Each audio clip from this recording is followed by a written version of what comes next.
Assalamualaikum warahmatullahi wabarakatuh.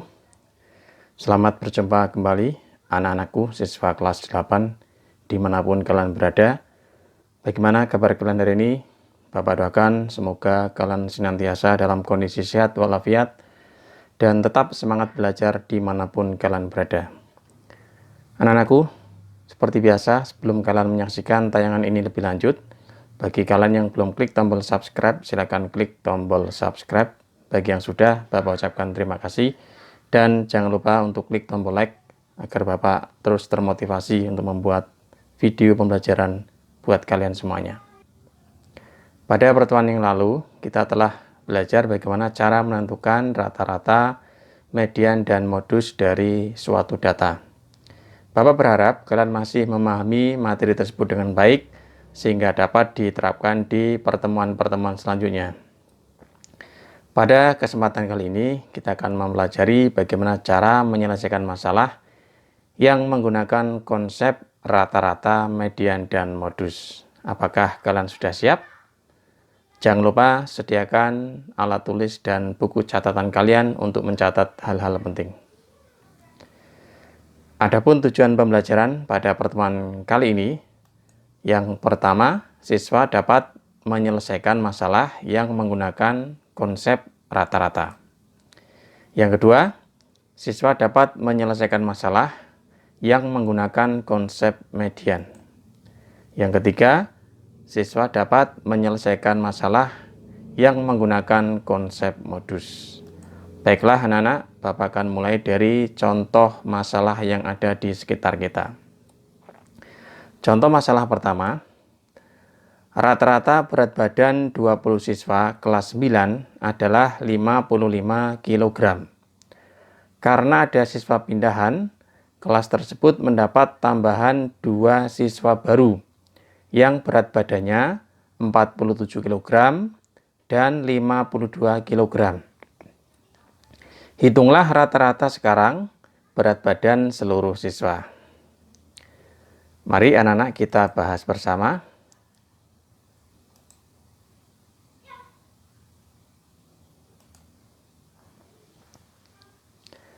Oke, diketahui rata-rata berat badan 20 siswa. Bapak simbolkan ini dengan R20 sama dengan 55 kg.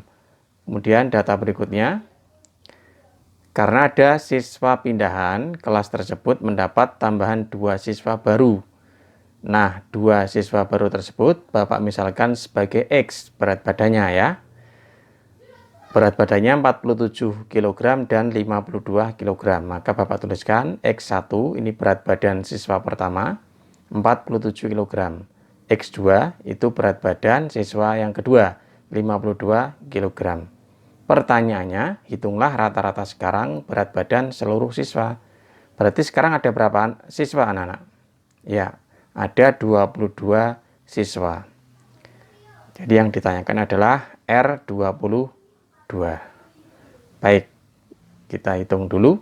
Untuk menentukan rata-rata berat badan 20 siswa, maka konsep yang kita gunakan adalah konsep dari min atau rata-rata, yaitu jumlah data dibagi banyak data. Jumlah datanya berapa?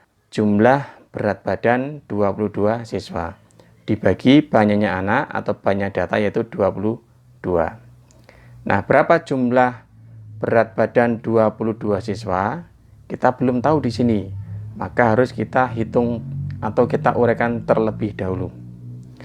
Rata-rata berat badan 22 siswa sama dengan ini jumlah 22 berat badan siswa, kita urai menjadi jumlah berat badan 20 anak ditambah jumlah berat badan 2 anak. Kita manfaatkan data yang diketahui di atas ya anak-anak ya. Ada 20 anak dan 2 anak. Maka dipecah menjadi jumlah berat badan 20 dan jumlah berat badan 2 anak. Dibagi 22. Nah, jumlah berat badan 2 anak sudah bisa kita tentukan dari data yang disebutkan ini, yaitu 47 dan 52. Sementara jumlah berat badan 20 anak belum kita hitung. Maka harus kita uraikan dari rata-rata berat badan 20 anak. Oke, kita tinggalkan dulu rumus utama, kita cari dulu jumlah berat badan 20 anak ya, dari rumus rata-rata berat badan 20 anak. R20 sama dengan jumlah 20 dibagi 20. Kita masukkan data yang sudah diketahui, rata-rata berat badan 20 anak itu 55, berarti ini diganti 55, jumlah berat badan 20 anak dibagi 20. Nah, dari persamaan ini, bagaimana anak-anak cara menghitung jumlah berat badan 20 anak? Ya, benar sekali. 55 kita kalikan dengan 20. Sehingga diperoleh seperti ini. 55 dikali 20 ya. 55 kali 20 sama dengan jumlah berat badan 20 anak. Sehingga dihasilkan 1100 sama dengan jumlah berat badan 20 anak. Nah, sampai di sini kemudian kita bawa ke rumus utama tadi, ke jumlah berat badan 20 anak. Kita hitung R22 sama dengan 1100 ditambah 47 ditambah 52 dibagi 22. Kita hitung yang atas, hasilnya 1199 dibagi 22. Diperoleh rata-rata berat badan 20 anak sama dengan 54,5 kg. Itu anak-anak contoh masalah pertama. Mudah-mudahan dipahami ya. Oke, kita lanjut ke contoh masalah kedua. Ini masih menggunakan konsep rata-rata. Diketahui rata-rata tinggi 5 siswa adalah 160. Kemudian datang Eva Mita dan ikut ditimbang, sehingga rata-rata tinggi semua anak menjadi 161 cm. Tentukanlah tinggi Eva Mita. Sekarang yang ditanyakan adalah tinggi dari anak yang bergabung, bukan rata-rata keseluruhan. Oke, kita tuliskan yang diketahui ya dulu. Rata-rata tinggi 5 siswa, Bapak tuliskan R5 sama dengan 160. Kemudian datang Eva Mita dan ikut ditimbang, sehingga rata-rata tinggi semua anak 161. Berarti karena ada satu anak yang bergabung, menjadi rata-rata berapa siswa anak? Ya, menjadi rata-rata 6 anak. Rata-rata 6 anak sama dengan 161. Tentukan tinggi Eva Mita. Baik, kita hitung. Kita mulai dulu dari rata-rata tinggi 5 siswa. Rumusnya R5 sama dengan jumlah tinggi badan 5 siswa dibagi 5. Kita masukkan data yang diketahui. R5 adalah 160 ya. Kemudian jumlah tinggi badan 5 siswa belum diketahui, dibagi 5. Nah, dari persamaan ini kita hitung terlebih dahulu jumlah tinggi badan 5 siswa. Bagaimana anak-anak caranya? Ya, 160 dikali 5 ya. Sehingga diperoleh 160 dikali 5 sama dengan jumlah tinggi badan 5 siswa. Hasilnya 800 sama dengan jumlah tinggi badan 5 siswa. Mudah-mudahan dipahami sampai di sini. Nah, terus untuk menghitung tinggi Eva Mita bagaimana? Kita masukkan lagi ke rumus rata-rata tinggi badan 6 siswa. R6 ya. R6 sama dengan berarti jumlah tinggi badan 6 anak dibagi 6. Nah, R6-nya berapa ini? Di soal sudah diketahui 161 ya. Berarti R6-nya kita ganti 161 sama dengan jumlah tinggi badan 6 siswa. Nah, tadi kita sudah punya jumlah tinggi badan 5 siswa.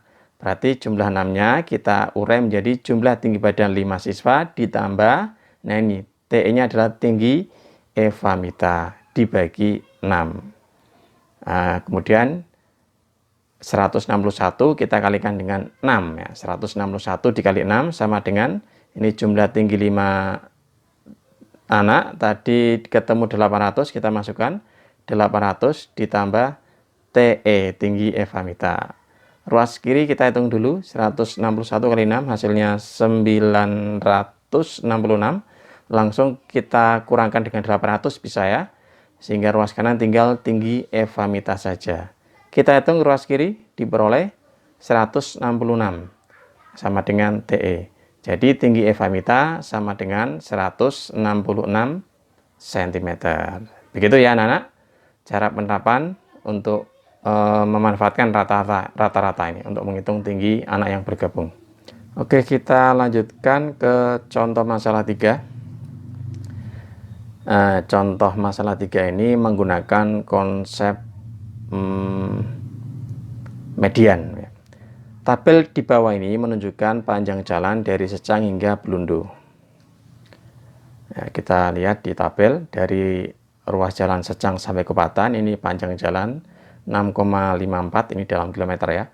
Kemudian Kupatan sampai Kebon Polo 1,92 km, Kebon Polo sampai Canguk 2,57 km, kemudian Canguk sampai Artos 2,42 km, dan Artos hingga Blundo sepanjang 4,23 km. Nah, pemborong jalan akan memulai proyek pengasmalan jalan dari titik tengah Secang hingga Blundo. Di daerah manakah pengaspalan jalan harus dimulai? Nah, ini konsepnya median, anak-anak. Jadi data diurutkan dulu, kemudian ditentukan titik tengahnya di mana. Maka harus kita urutkan terlebih dahulu ya. Ini data yang paling kecil, ini 1,92, kemudian 2,42, 2,57, 4,23, dan 6,54. Nah, karena kita mau mencari titik tengah, maka ini datanya kita tambahkan dulu semuanya ya. 1,92 ditambah 2,42 ditambah 0,57 ditambah 4,23 ditambah 6,54 diperoleh 17,68 km. Karena kita mau mencari titik tengah, maka dibagi 2. Sehingga diperoleh titik tengah sama dengan 17,68 dibagi 2. Hasilnya 8,84. Nah, tinggal kita hitung. Dari Secang bisa, dari Blundo bisa. Itu 8,84 itu berada di ruas jalan yang mana ya. Oke, saya ambil penghitungan dari Secang. Secang sampai Kupatan baru 6,54 ini ya. Kemudian saya tambahkan bawahnya, ini baru dapat 8,46. Nah, 8,46 berarti belum termasuk di sini. Berarti mulai masuk di sini ya. Di ruas jalan Kebon Polo sampai Canguk. Jadi berada di ruas jalan itu tengah-tengahnya antara Kebon Polo sampai Canguk. Jadi daerah pengaspalan dimulai dari ruas jalan Kebon Polo sampai Canguk, pertengahannya di situ. Itu anak-anak ya. Contoh masalah yang ketiga. Kita teruskan ke contoh masalah yang keempat. Jumlah pasien yang berkunjung di salah satu puskesmas di Kota Magelang dicatat setiap hari mulai jam 8 sampai dengan 12 waktu Indonesia bagian Barat. Hasilnya disajikan dalam tabel berikut. Nah, pada pukul 8 ini jumlah pasien sebanyak 4 orang, pukul 9 ini 9 orang, pukul 10 15 orang, pukul 11 10 orang, dan pukul 12 2 orang. Nah, pertanyaannya, untuk meningkatkan pelayanan dan keamanan pengunjung, kapan harus dilakukan pelayanan ekstra? Nah, pelayanan ekstra ini artinya pelayanan prima yang memberikan pelayanan lebih dari pelayanan biasanya. Kapan harus kita lakukan? Nah, dengan melihat banyaknya pengunjung yang paling banyak. Nah, dari tabel terlihat bahwa pengunjung paling banyak, 15 pasien ya, terjadi pada jam 10. Nah, dengan demikian layanan ekstra ini harus diberikan pada jam 10. Bukan berarti di luar jam 10 tidak diberikan pelayanan yang prima, tapi lebih optimal atau lebih maksimal lagi di jam 10. Karena apa? Karena jumlah pengunjungnya itu paling banyak. Nah, ini berkaitan dengan modus ya anak-anak. Nah, itulah beberapa contoh masalah penerapan yang menggunakan konsep median, rata-rata, dan modus. Kalian nanti bisa mengembangkan sendiri dalam kehidupan sehari-hari kalian yang menggunakan konsep ini bisa kalian terapkan. Mudah-mudahan bisa dipahami dengan baik dan benar. Demikian anak-anak pertemuan kita untuk kita pahami pada video kali ini. Untuk selanjutnya silakan kalian akses kelas latihan soal di Google Classroom yang sudah Bapak siapkan untuk kalian. Selamat mengerjakan, mudah-mudahan hasilnya memuaskan. Dan untuk materi selanjutnya kita masuk ke bab terakhir, bab peluang ya. Kita akan membahas bagaimana cara menentukan titik sampel dan ruang sampel. Oke, sampai di sini Bapak akhiri. Billahi taufiq wal hidayah. Wassalamualaikum warahmatullahi wabarakatuh.